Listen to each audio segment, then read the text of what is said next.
Olá! Nesta aula vamos conversar sobre o imposto de renda. O imposto de renda ele tem a denominação jurídica de imposto sobre a renda e proventos de qualquer natureza. É um tributo de competência da União, conforme artigo 153, inciso 3º da Constituição. Esse tributo ele tem a função fiscal, ou seja, a função dele é arrecadar recursos e colocá-los no cofre. Então, a função principal do imposto de renda é a função fiscal.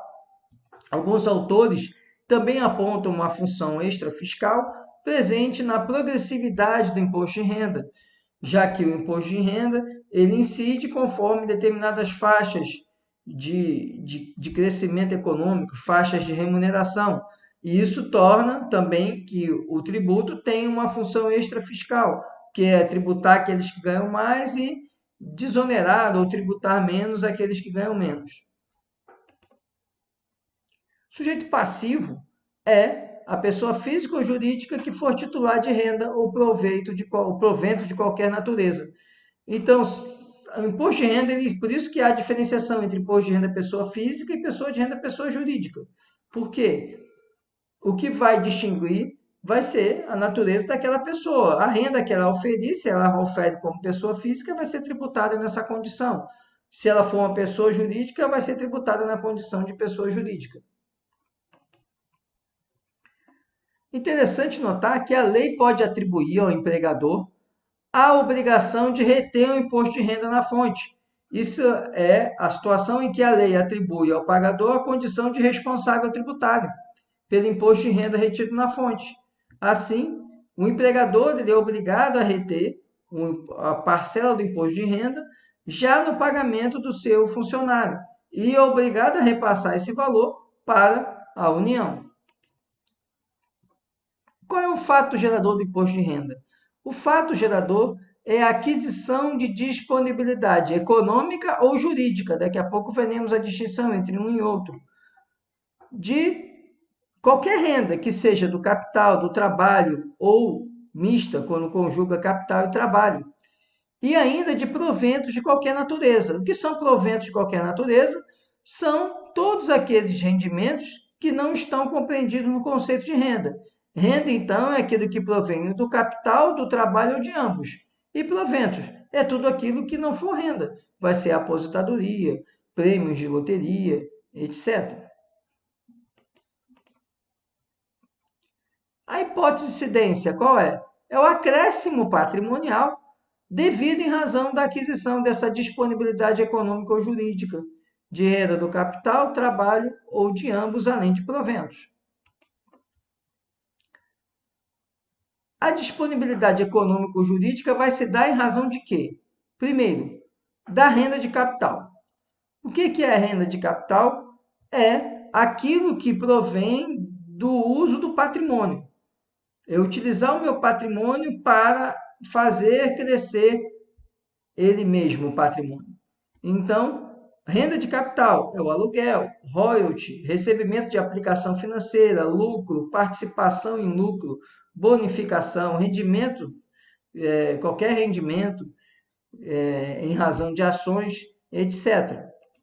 Do trabalho, vai ser renda do trabalho, vai ser o salário, honorários, prolabore, comissões, e a renda que vai ser combinação do capital com o trabalho, vai ser o prolabore, o lucro, por exemplo, um empregado de uma empresa que ele não é acionista, se ele recebe por ação, aí ele recebe uma renda de capital.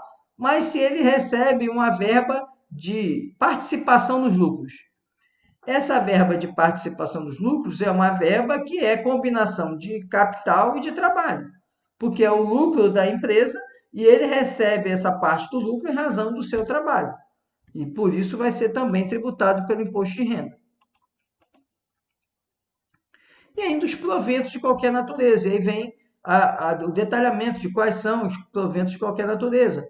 São acréscimos que não estejam no conceito de renda, como aposentadorias, pensões, ganhos em loterias, doações, acréscimos patrimoniais diversos.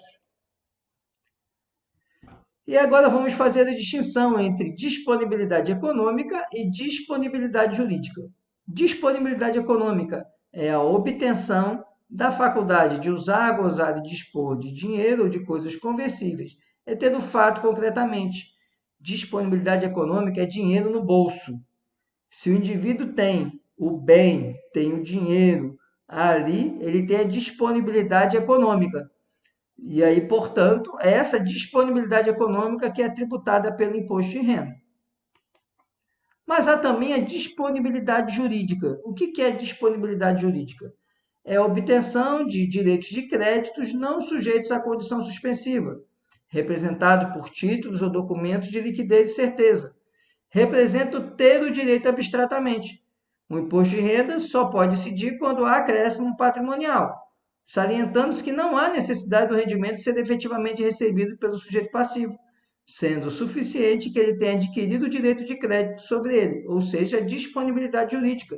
Por exemplo, os devedores, aqueles que nós temos como devedores, eles são nossos credores. Né? O indivíduo A me passou um cheque de 1.000, o indivíduo B me passou um cheque de 2.000, o indivíduo C me passou um cheque de 3.000. Eu ainda não recebi o cheque, ou o cheque até veio sem fundo, eu estou executando esse valor, mas eu já tenho a disponibilidade jurídica, eu não tenho a econômica, mas mesmo assim eu vou ser tributado, porque aqueles R$ 1.000 que eu ganhei na venda, por exemplo, de um produto, ela é uma disponibilidade jurídica. Se eu não recebi, é outra história, mas o imposto de renda vai me tributar. Então, na disponibilidade jurídica, o dinheiro não está no bolso. Eu tenho direito ao dinheiro, mas ainda não recebi. É interessante, é só observar. Em dezembro, quando que é pago o salário do mês de dezembro? Ele é pago no início de janeiro do outro ano. Veja, a disponibilidade econômica só acontece no ano seguinte. Mas para efeito tributário é tributada a disponibilidade jurídica, ou seja, o salário do mês de dezembro é tributado naquele ano em que ele foi ganho, entre aspas, ganho por quê? Porque ele já tinha o direito a receber. Então, isso é que diferencia a disponibilidade econômica da disponibilidade jurídica. E tanto uma como outra são passíveis de tributação pelo imposto de renda. Base de cálculo. A base de cálculo do imposto de renda é a soma de todos os fatores algébricos positivos e negativos que se agregam ao patrimônio. Então, eu vou pegar tudo aquilo que eu ganhei e isso eu vou considerar para fins de imposto de renda. E esse fator algébrico negativo, na verdade, ele vai reduzir a minha base de cálculo do imposto de renda. A base de cálculo está no artigo 34 do Código Tributário. Ele é um montante real, habitado ou presumido da renda ou dos proventos tributáveis.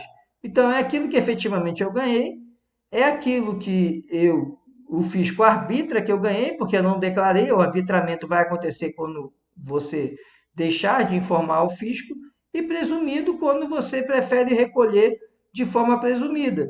Ele vai presumir que você teve aquela renda e vai tributar de forma presumida porque você aceitou aquele modelo de tributação. Patrimônio é um conceito contábil. Patrimônio é o conjunto de direitos e obrigações, que são direitos. Direitos é tudo aquilo que eu disponho e aquilo que eu tenho para receber. E obrigações é aquilo que eu tenho que pagar. Formado pelos seus direitos reais, são as coisas que eu tenho, direitos pessoais, valores que eu tenho a receber, e direitos intelectuais, direito autoral, direito de imagem, tudo isso é patrimônio. As alíquotas do imposto de renda.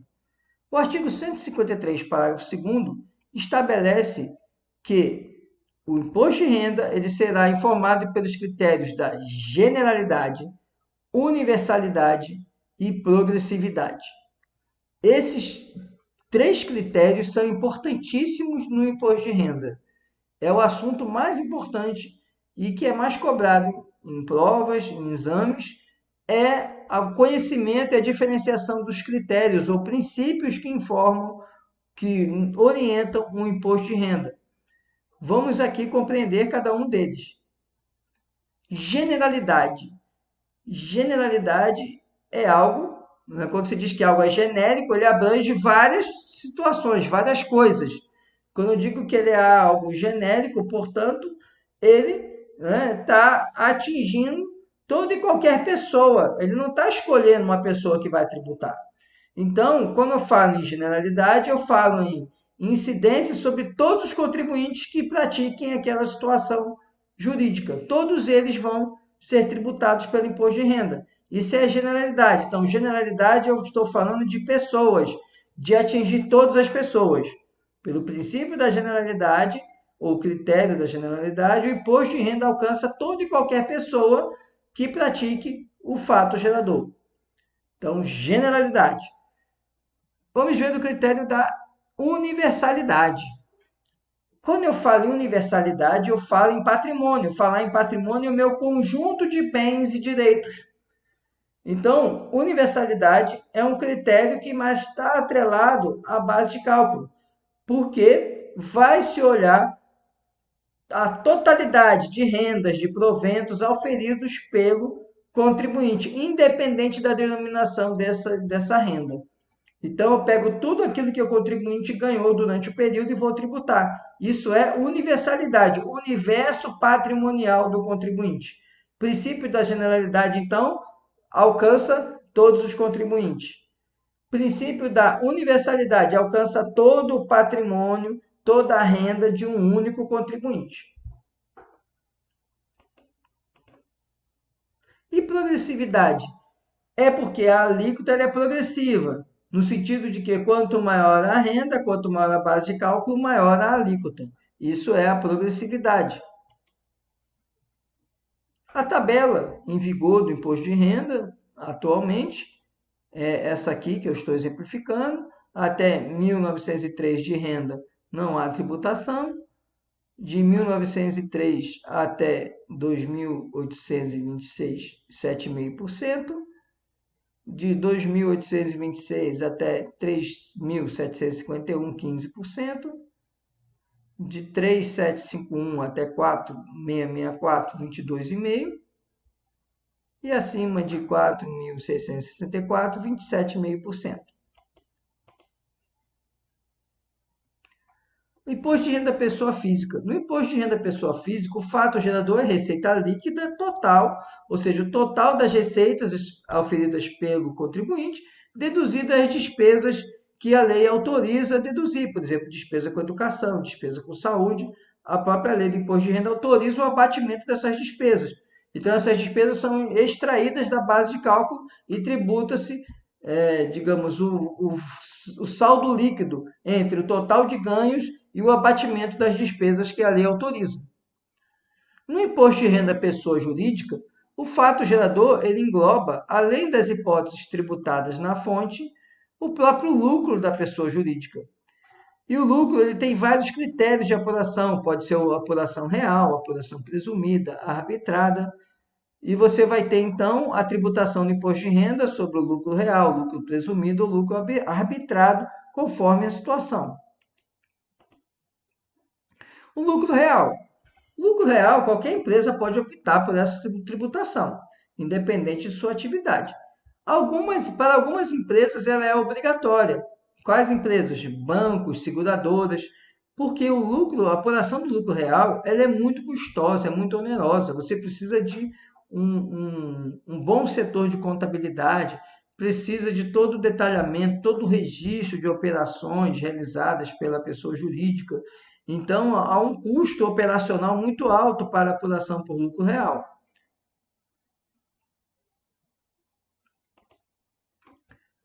O lucro real, então, se faz com base na contabilidade real, como eu disse. Você vai pegar a diferença da receita bruta menos as despesas operacionais, e tudo isso apurado através dos critérios contábeis, das normatizações contábeis, e você tem que arquivar uma série de documentos, uma série de controles devem existir para que você apure corretamente o lucro real.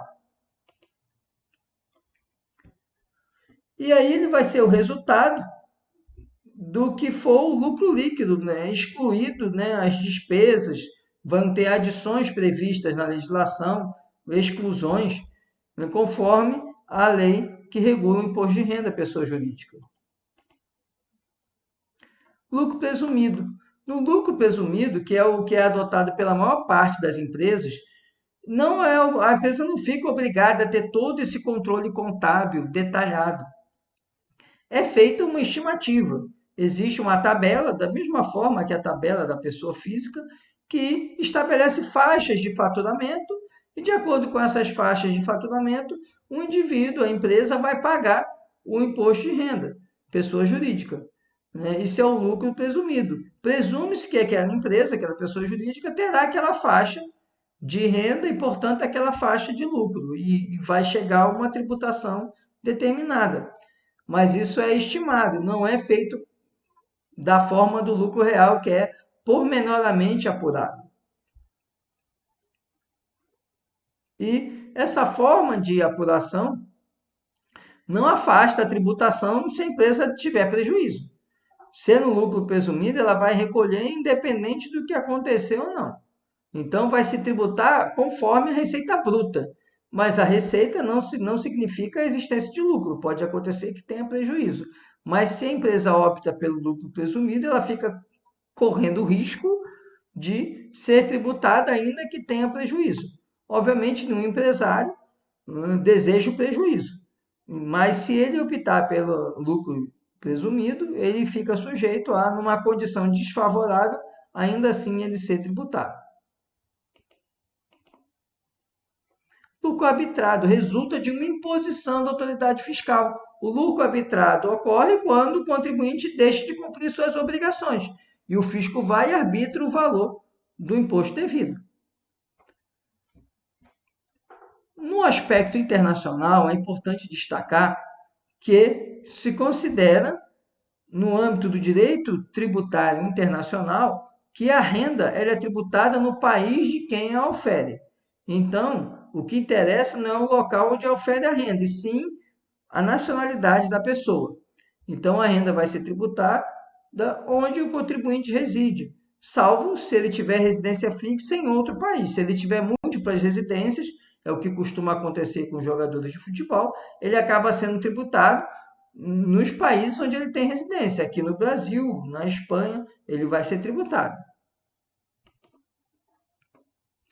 Imposto de renda e verba indenizatória. Verba indenizatória não configura aumento de patrimônio, é uma compensação. Por ser compensação, não pode ser tributado pelo imposto de renda.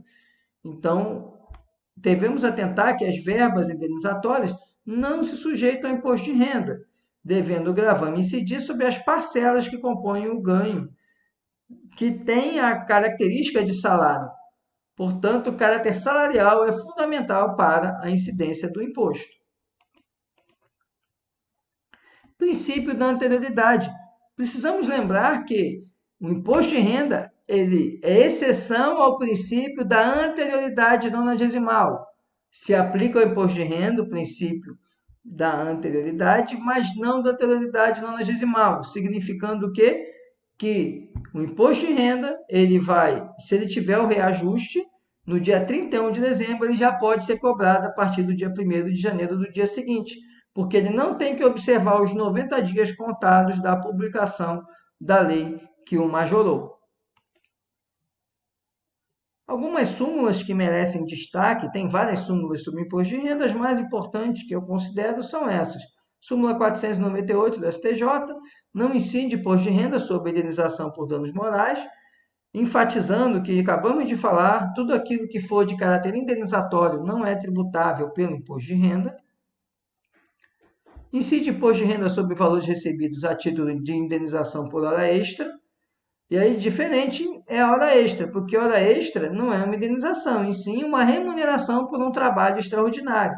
E por ser remuneração, ele sofre tributação pelo imposto de renda. E súmula 447, essa súmula também é interessante. Os estados do Distrito Federal são partes legítimas na ação de restituição do imposto de renda retido na fonte, proposta por seus servidores. O STJ entendeu o seguinte: o que acontece no imposto de renda retido na fonte, no caso dos estados e dos municípios, né, do Distrito Federal, estados, municípios? Esse imposto de renda retido na fonte, na verdade, ele não é repassado para a União, ele fica com o estado e com o município, já como parte do que o estado e o município têm direito na repartição dessa receita. Então, o que, que o STJ entendeu? Que nesse caso não justifica a União, o empregado, o servidor público, requerer a repetição do indébito à União. Ele pode até requerer, porque a União realmente ela é a titular daquele tributo. Mas ele pode requerer contra o Estado. Por quê? Porque o dinheiro fica com o Estado. O dinheiro não vai para a União. Então, por isso que a súmula 447 prevê que os estados do Distrito Federal podem ser, sim, parte legítima na ação de repetição do indébito, ou seja, ação em que o contribuinte requer a devolução de um valor de imposto de renda que ele teve que pagar ou que foi descontado dele. Era isso que tínhamos para falar sobre o imposto de renda. Muito obrigado pela atenção. Até a nossa próxima aula. Se você ficou com alguma dúvida do conteúdo que foi apresentado nessa videoaula, deixe sua pergunta aqui na minha caixa de perguntas do meu Instagram, que ela será respondida, ou pelo próprio Instagram, ou então numa outra videoaula que eu esclarecerei a sua dúvida. Não fique com dúvidas. Muito obrigado.